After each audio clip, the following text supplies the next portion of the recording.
Hello, I'm Patty Kay, and this is the U-Shaped Business Show. Our topic today was inspired by a conversation that I had with a colleague, a like-minded colleague of mine yesterday. We talked for a couple of hours, and our topic of conversation was the idea that there are copies and there are originals. And some of us tend to be more of the copy type, and others of us tend to be more of the original type. So as I thought about this concept, I see it as a spectrum. We have the originals on one side and the copies on the other. And there are variations of this. When you look at businesses, you have businesses that are primarily copy type businesses and businesses that are primary original type businesses. So when we look at the spectrum, on the very far side of the copy, we have the clone. And a clone is like a franchise business. A clone is when you're licensed to run somebody else's program. They've created everything for you. You just follow the instructions. You do something that's already been laid out for you. This is multi-level marketing, network marketing businesses, direct sales businesses where everything is given to you. You get the website, you get the marketing materials, you get the products, you're told exactly what to do with it. This is on that far side. It doesn't require any creativity at all. You just basically, follow the directions. Moving towards the middle of the spectrum, you have the copy. And copy is when your business is your own, but it looks like what everybody else's does. It's not an exact identical copy like a franchise, but you follow best practices. You do what everyone else in your industry is doing. You open the same kind of chiropractic clinic that everyone else does, the same sort of counseling practice, the same coaching or consulting business that everyone else does. Your website looks sort of like everyone else's. The words and the language kind of sound the same. It can be very, very professional. You have the same policies and procedures, the same offers, the same way of packaging your services. That's where we get the 50-minute hour. It's because everybody is doing it. It's just you're taking what someone else has done and you're making something very, very similar. Now, when you move across the midway point, you land into the realm of the original. And here you're applying more innovation, more personality. You're putting your own spin on things. So maybe you tweak the business model a little bit. You change up the services. The website has a little bit more of your voice. Even though you're doing something that a lot of other people are doing you're doing it your way. You're doing it a little bit differently. Maybe you're combining skills and modalities. You're coming up with your own service packages, your own methodologies. You're innovating, you are making something better, putting your spin on it, being creative with it. And then on the far side, we have inventing something completely new. It's like somebody invented being a chiropractor. Somebody invented life coaching. Somebody has to go first and create something that the world has never seen before. And that's on the far end of the original spectrum. So to give you some really clear-cut examples, when you look at the far side of the copy side of it, you have the franchise. So if you look at something like McDonald's, they built an entire empire through conformity.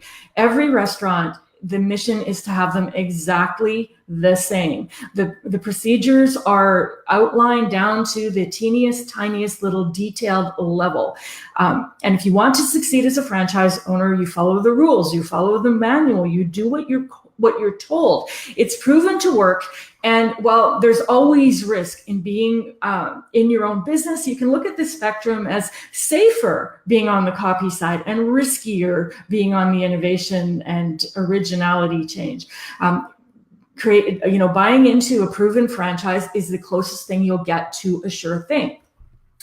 And on the originality side of this scale, we have the disruptors. We have the businesses that we had never seen before, new ideas, new products, new ways of doing things. Disruptors created the iPhone, set up micro lending as an idea, Airbnb, cars that run on electricity, name something new. And it was it was an original who came up with that idea. And in between the two poles, there's a wide range. But here's the truth: is copy is more popular. If you listen to popular business advice, you'll hear a lot of copy side sort of advice. Don't reinvent the wheel. How many times have we heard that? Buy my proven formula, my blueprint, my system. Do things exactly the way I did it. Success leaves clues. Find someone who is successful and do what they did. And you will see this. And when you look around in your industry, you will see that the vast majority of the people are doing things in pretty much the same way. They're running a copy sort of a business. Now, copy is more popular because most people prefer to copy. And if that's you, go do it. Like, there's no shame in being a copy. And I don't mean to call down the idea of being a copy, following a proven system. For some people, for most people, that's the exact right decision to make for them. If you're comfortable following instructions, if you want to be told exactly what to do, if you don't want to spend your time reinventing things, go do it. Buy a franchise, get licensed in someone else's program, buy the blueprint program, follow the bouncing ball, do what they tell you to do. Totally fine. Now, if you happen to be an original, hello, you're in good company. I named my business the U-shaped business for a reason. If you want to be an original, you're going to struggle trying to copy, trying to follow somebody else's blueprint, trying to do what everyone else is doing. We who prefer to be original, we want to tweak the recipe. We want to change the system. We want to do new things. And when we look at somebody saying this is exactly how it's done, we say, no, I have a better way. I want to do it my way. And so done for you systems are not going to work for you because they won't sound like you. That was a huge conversation I had yesterday with my colleague. The endless search to find somebody's system that sounded authentic to her. So, wanting to have somebody else do the work and to provide something, but never finding something that fits because you will never find something like you because, hey, you're original. So the done for you thing just won't work because it won't sound like you. So you will refuse to send those emails. You refuse to publish the blog post that somebody else has written for you. And if somebody is giving you a system, you won't actually follow it. It's like my colleague says, I could never bring myself to say the things that they say, to charge the prices that they charge, or to offer services in the way they tell me I have to offer my services. Hello, welcome to being an original. Darren LaCroix, if you haven't heard of Darren LaCroix, he is a Toastmasters World Championship speaker. And in his championship speech, and I will link to it, he made a joke about doing things his own way and turning a Subway sandwich shop, which is a franchise, into a nonprofit business. That's what an original does. They mess with it. They're not content to stick with the guidelines that they are given. They don't want to follow the script. They want to do things their way. They want to create their own programs, find their unique voice, do things their way. And that, if you look at what Darren LaCroix is doing, that's what he's doing. He's making a name for himself as an original. He was never born to be a copy of someone else, to follow the scripts, to be on the copy side. Now, here's the thing: if you happen to be an original, and if you're still sticking around listening to me and reading this post, is that original is the harder path. Like I said, it's riskier. When you're doing something new, you cannot be guaranteed that it's going to work. When you do things differently, when you speak up against the status quo, you can expect to be rejected. People are going to disagree with you, and a lot of people are going to disagree with you. So you will meet a lot of resistance. Your family will look at you like you're out of your mind. They will give you advice like, go and get a real job, do what you're supposed to be doing. So it can be really, really hard to stick your neck out, say something new, to introduce something new to the world. And when you're creating new things, there's a very good chance that that reinvented wheel that you created won't work as well as the try and true model of a wheel that everyone else is doing. Then again, you may end up creating something new like bulldozer tracks or a hovercraft or something like that. But that's the risk that you take by being an original.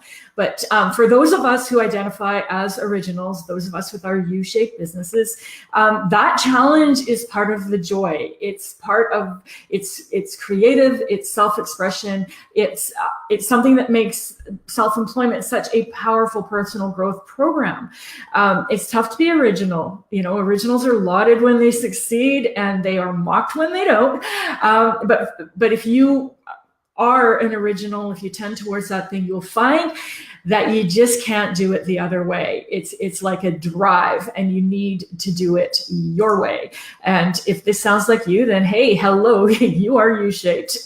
That's why I named my book The U-Shaped Business. It's why I have the business that I do. I am one of those weirdos that insists on being an original. I want to reinvent the damned wheel, and it might not be a wheel.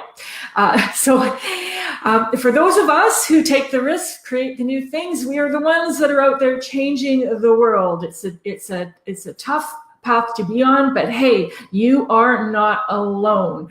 So if you identify as an original, want to do things your own way, you may appreciate some of the things that I have to say. I would love to meet you. Please say hello and visit me at pattykay.com, and I will be back with some unique and original and different things to say tomorrow. Have a fantastic day, and bye for now.